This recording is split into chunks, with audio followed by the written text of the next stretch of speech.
Cancer Healer Center, a new beginning.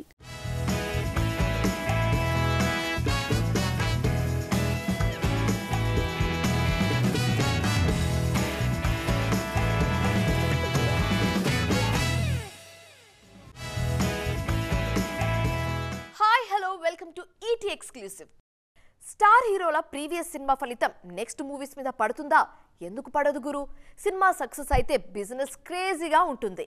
In case flop అయిందనుకోండి, కొంచెం కష్టం అవుతుంది. అంతేనంటారా? లెక్కల గురించి మాట్లాడేవారు అలాగే ఆలోచిస్తారు. మరి మా మాట ఏంటి? మా టెన్షన్ గురించి డిస్కస్ చేసేదెవరు అన్నది డైరెక్టర్ల మనసులో సౌండ్ చేసే మాట. పుష్పరాజ్ రూలింగ్ అంటే ఇలా ఉంటుంది అని బ్రాండ్ ఇమేజ్ ని ఎస్టాబ్లిష్ చేశారు ఐకాన్ స్టార్. 1871 కోట్ల కలెక్షన్లతో ఇది నా స్టామినా అని ప్రూవ్ చేసుకున్నారు బన్నీ. ఇప్పుడు ఆ బ్రాండ్ ని ఇంటర్నేషనల్ రేంజ్ లో మరింత పెంచే బాధ్యత త్రివిక్రమ్దే. ఒకవేళ ఆయనతో పాటు అట్లీ ప్యారలల్ గా ట్రావెల్ చేస్తే ఆయనది కూడా. సో సుకుమార్ ఇచ్చిన టాస్క్ ని రీచ్ అయ్యే పనిలో ఉన్నారు త్రివిక్రమ్ అండ్ అట్లీ. తమ ప్రాడక్ట్ బాగా రావాలన్న తాపత్రయంతో పాటు ఇంతకు ముందు చేసిన వారికన్నా ది బెస్ట్ ఇవ్వాలనే తాపత్రయం ఎక్కువగా కనిపిస్తోంది మేకర్స్ లో. దేవరతో సూపర్ సక్సెస్ అయిన ఎన్టీఆర్ ని ఇంకా బాగా చూపించాలి అన్న టెన్షన్ ఉంది ప్రశాంత్ నీల్లో. డే 1 3,000 మందితో షూట్ ప్లాన్ చేశారంటేనే థింక్ బిగ్ అనే కాన్సెప్ట్ ని ఎంత నమ్మారో అర్థం చేసుకోవచ్చు. అటు ప్రభాస్ డైరెక్షన్ లోనూ సేమ్ కంగారు వినిపిస్తోంది. కాస్త అటు ఇటుగా ఊగిసలాడుతున్న డార్లింగ్ కెరియర్ ప్రశాంత్ నీల్ సలార్తో గాడిలో పడింది. దాన్ని కంటిన్యూ చేసి పాన్ ఇండియా రేంజ్ లో కలికితో ఢంకా బజాయించారు నాగస్విన్. ఆ క్రేజ్ కి ఏమాత్రం తగ్గకుండా సినిమాను నిలబెట్టాల్సిన బాధ్యత ఇప్పుడు మారుతి, హను రాఘవపూడి మీద ఉంది. ప్రస్తుతం ఫౌజీ, రాజాసాబ్ సినిమాలు సెట్స్ మీదున్నాయి డార్లింగ్ కి. హిట్ సినిమాలున్న హీరోల కెప్టెన్స్ కే కాదు, లాస్ట్ మూవీలో తడబడిన హీరోలను డీల్ చేస్తున్న డైరెక్టర్లోనూ కంగారు కనిపిస్తోంది. గేమ్ చేంజర్ ఫ్లాప్ ని మరిపించి నెక్స్ట్ సినిమాను నిలబెట్టుకోవాల్సిన కంపల్సరీ సిచ్యువేషన్ లో ఉన్నారు బుచ్చిబాబు సానా. తన సినిమా సక్సెస్ మీద ఎలాంటి అనుమానాలు లేవని అవకాశం వచ్చిన ప్రతిసారి చెప్తూనే ఉన్నారు ఈ డైరెక్టర్. సో సినిమా హిట్ అయినా ఫ్లాప్ అయినా సెట్స్ మీదున్న సినిమాను నెక్స్ట్ రేంజ్ లో నిలబెట్టాలనే టెన్షన్ మాత్రం కెప్టెన్లకు కామన్ అన్నమాట. సినిమా ఫక్త్ కమర్షియల్ అయినా, మంచి హిస్టారికల్ అయినా, పక్కా మాస్ అయినా, అదిరిపోయే క్లాస్ అయినా హీరోయిన్ ఫ్రేమ్ లో పక్కాగా ఫిట్ అవుతున్నారు రష్మిక మందన. అందుకే ఇప్పుడు నేషనల్ క్రష్ కి అంత క్రేజ్. పుష్ప సినిమాలో రష్మిక నటన చూశాక వామ్మో, ఈ అమ్మాయి ఇంతగా చెలరేగిపోయిందేంటని క్రిటిక్స్ కూడా వండర్ అయిపోయారు. పక్కా మాస్ సినిమాలో అంతగా పర్ఫామ్ చేశారు రష్మిక. నాకిచ్చిన క్యారెక్టర్ని స్క్రీన్ మీద ఇంకెంత ఎలివేట్ చేయొచ్చు అనే దానిమీదే నా ఫోకస్ ఉంటుంది అని ఓపెన్ గానే దీని గురించి చెప్పేశారు సిల్వర్ స్క్రీన్ శ్రీవల్లి. చూడ్డానికి అల్లరమ్మాయిలా అనిపించినా స్క్రీన్ మీద చెలరేగిపోవడం ఆమెకే సాధ్యమంటున్నారు క్రిటిక్స్. నార్త్ వాళ్లకి రష్మిక పర్ఫార్మెన్స్ కొత్తేం కాదు. క్లాస్ గా తెరకెక్కిన యానిమల్లో గీతాంజలి పాత్రని చాలా బాగా చేశారు మందన. ఆ క్యారెక్టర్లో నన్ను తప్ప ఇంకెవరిని ఊహించుకోలేమని జనాలంటున్నారంటే అది నాకు దక్కిన గౌరవం అంటూ హ్యాపీగా షేర్ చేసుకున్నారు రష్మిక. రీసెంట్ గా చావాలో రష్మిక నటనకు ఫిదా అయిపోతున్నారు ఆడియన్స్. ఏసుబాయ్ క్యారెక్టర్ కోసమే పుట్టినంత బాగా చేశారంటూ మెచ్చుకుంటున్నారు. మామూలుగా గ్లామరస్ గా కనిపించే కమర్షియల్ నాయకులు పర్ఫార్మర్లుగా ప్రూవ్ చేసుకోవడం కష్టమే. అలాంటిది ఆమె అన్నీ ఇంత తేలిగ్గా ఎలా చేసేయగలుగుతున్నారని ఆశ్చర్యపోతున్నారు. నార్త్ టు సౌత్ అన్ని ఇండస్ట్రీలోనూ మారుమ్రోగిపోతోంది రష్మిక పేరు. ఏ ల్యాండ్ కి వెళ్తే ఆ లాంగ్వేజ్ మాట్లాడుతూ అక్కడ డబ్బింగ్ చెప్తూ ప్రమోషన్స్ లో యాక్టివ్ గా పార్టిసిపేట్ చేస్తున్న ఈ బ్యూటీకి పోటీ ఇచ్చే నాయకులను వెతకడం కూడా కష్టమే అంటున్నారు క్రిటిక్స్. కొన్నిసార్లు పని ఒత్తిడి వల్ల కావచ్చు, ఇంకొన్నిసార్లు పరపతి ఉందనుకుని కావచ్చు, మరికొన్నిసార్లు పట్టించుకోకపోవడం వల్ల కావచ్చు. ఎలా జరిగినా తప్పు తప్పే. సినిమా ఇండస్ట్రీలో ఆ తప్పులు మరింత గట్టిగా వెంటాడుతూనే ఉంటాయి. ఇప్పుడు శంకర్ విషయంలో కూడా ఇదే జరిగింది. రోబో సినిమా కథ నాది అంటూ అరూర్ తమిళనాథన్ 2011లో పిటిషన్ దాఖలు చేశారు. కాపీరైట్, ఐటీపీ చట్టాలను శంకర్ ఉల్లంఘించారని అప్పట్లో అభియోగం. దీని గురించి స్పందించాలని కోర్టు శంకర్ను ఆదేశించింది. అప్పట్లో ఆ కేసు చాలా రోజులే నడిచింది. తర్వాత దాని గురించి మర్చిపోయారు జనాలు. అరూర్ తమిళనాథన్ కథ జిగుబాలోని కొన్ని అంశాలకు రోబో సినిమాలోని సన్నివేశాలతో పోలిక ఉన్నట్లు Film and Television Institute of India నివేదికిచ్చింది. శంకర్ కాపీరైట్ చట్టంలోని సెక్షన్ 63ని ఉల్లంఘించినట్లు ఆ వివరాల ఆధారంగానే ఈడీ స్పష్టం చేసింది. రజనీకాంత్ హీరోగా నటించిన రోబో 2010లో విడుదలైంది. అప్పట్లో ఆ సినిమాకు శంకర్కు 15 కోట్ల రూపాయల పారితోషికం ఇచ్చినట్లు కోలీవుడ్లో వార్తలున్నాయి. ఈ నేపథ్యంలో శంకర్కి సంబంధించిన 10 కోట్లకు పైగా విలువ చేసే ఆస్తులను ఈడీ అటాచ్ చేసింది. శంకర్ అప్పుడున్న బిజీ వల్ల పట్టించుకోలేదా, ఆ కథ తీసుకుంటే ఎవరేం చేస్తారని అనుకున్నారా? కారణాలేవైనా కావచ్చు. మేధో చౌర్యం చేసినప్పుడు ఫలితాలు ఇంతే తీవ్రంగా ఉంటాయని హెచ్చరించినట్టు అయిందనే అభిప్రాయం సర్వత్రా వ్యక్తమవుతోంది.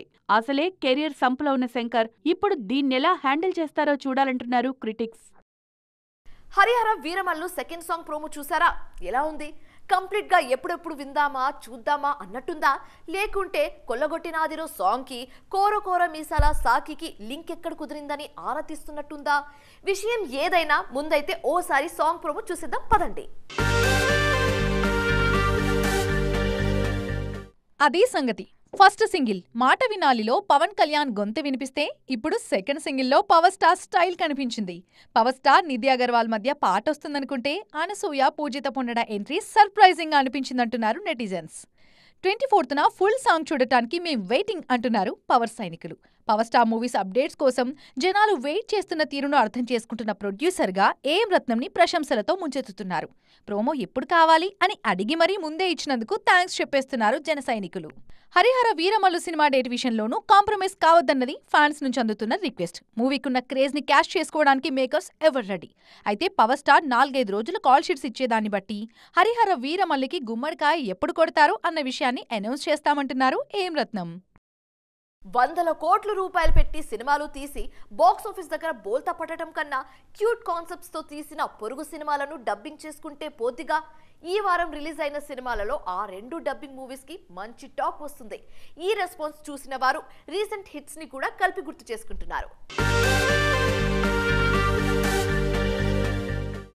ఈ మధ్య return of the dragon cinema pre release ఈవెంట్లో ప్రదీప్ రంగనాథన్ తెలుగులో మాట్లాడినప్పుడు అందరూ వారేవా ఏం కమిట్మెంట్ అనుకున్నారు. Love today cinema hero come డైరెక్టర్గా అందరూ అతన్ని గుర్తుపట్టారు. లేటెస్ట్ మూవీ సక్సెస్ కావాలని కోరుకున్నారు. ఇప్పుడు అదే జరిగింది. సినిమా చూసిన వారందరూ రిటర్న్ ఆఫ్ ది డ్రాగన్ కాన్సెప్ట్ను మెచ్చుకుంటున్నారు. ధనుష్ డైరెక్ట్ చేసిన జాబిలమ్మ నీకు అంత కోపమా సినిమా కూడా ఇప్పుడు సక్సెస్ టాక్తో నడుస్తోంది. రొటీన్ లవ్ స్టోరీ అయినా యూత్ఫుల్ ట్రీట్మెంట్తో ధనుష్ సినిమాకు ప్రాణం పోశారని కాంప్లిమెంట్స్ ఇచ్చేస్తున్నారు క్రిటిక్స్. పనిలో పనిగా ఆ మధ్య రిలీజ్ అయిన ప్రేమలో సినిమాను గుర్తు చేసుకుంటున్నారు. సినిమా కథ మామూలుగానే ఉన్నా ఆల్రెడీ ఎక్కడో చూసినట్టే అనిపించినా ఏదో కొత్తదనం యూత్ని థియేటర్ల వైపు నడిపిస్తోంది. అలాంటి కాన్సెప్ట్లు తమిళ్ మలయాళంలో ఎక్కువగా వస్తున్నాయన్నది ట్రేడ్ టాక్. స్మాల్ కాన్సెప్ట్స్తో తెరకెక్కిన మంజుమల్ బాయ్స్ మలయాళంలోనే కాదు తెలుగులోనూ వేరే లెవెల్లో వసూలు తెచ్చుకుంది. కోట్లకు కోట్లు కుమ్మరించి కాన్సెప్టే లేని సినిమాలు చేయడం కన్నా ఇలా పొరుగు భాషల్లో తెరకెక్కిన సినిమాలనైనా డబ్బింగ్ చేసి తెలుగులో లాభాలు చూడడం బెటర్ అనుకుంటున్నారు కొందరు మేకర్స్. పొడవమని అందరూ ఒకేసారి క్యూలో నుంచుంటే ఏం బాగుంటుంది?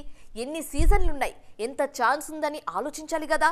జస్ట్ అలా థింక్ చేస్తే డేట్ల విషయంలో టెన్షన్ ఉండదు, కలెక్షన్స్లో క్లాష్ రాదు, అందరికీ ఎంత హాయిగా ఉంటుంది. ఏమంటారు? మీ మాట కూడా ఇదేనా?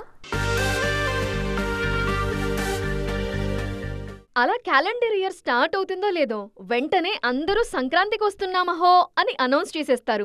వరుస పెట్టి సంక్రాంతికి రాకపోతే మిగిలిన డేట్లని కూడా జాగ్రత్తగా సర్దుకుంటే సరిపోతుందిగా అనే మాటలు ఈ మధ్య ఎక్కువగా వినిపిస్తున్నాయి. లాస్ట్ డిసెంబర్లో అన్ని సినిమాల మధ్య మనమెందుకు అనుకుని సైడ్ ఇచ్చింది తండేల్. ఈ ఫిబ్రవరిలో క్లాస్గా థియేటర్స్లో అడుగుపెట్టి కలెక్షన్లు కొల్లగొట్టేసింది. మరి ఇంతే ప్లానింగ్తో సమ్మర్లోనూ సినిమాలు సందడి చేయడానికి రెడీ అవుతున్నాయా? వేసవికి వచ్చేస్తున్నామని చెప్పిన సినిమాలు చెప్పిన టైంకి వచ్చేస్తే దసరా, డిసెంబర్ సీజన్ల దగ్గర రష్ తగ్గుతుంది అన్నది మార్కెట్ విశ్లేషకుల మాట. ఆల్రెడీ ఇప్పుడు సెప్టెంబర్, అక్టోబర్లలో చాలా రద్దీ కనిపిస్తోంది. అలా కాకుండా పర్ఫెక్ట్ ప్లానింగ్తో ముందడుగు వేస్తే థియేటర్ల దగ్గర మాస్ జాతర గ్యారంటీ అంటున్నాయి ఫిల్మ్ సర్కిల్స్. సో ఇది ఇవాల్టి ఈటీ ఎక్స్క్లూసివ్. మరిన్ని ఇంట్రెస్టింగ్ అండ్ కలర్ఫుల్ అప్డేట్స్తో మళ్ళీ కలుద్దాం. అప్పటిదాకా చూస్తూనే ఉండండి TV9. బాయ్.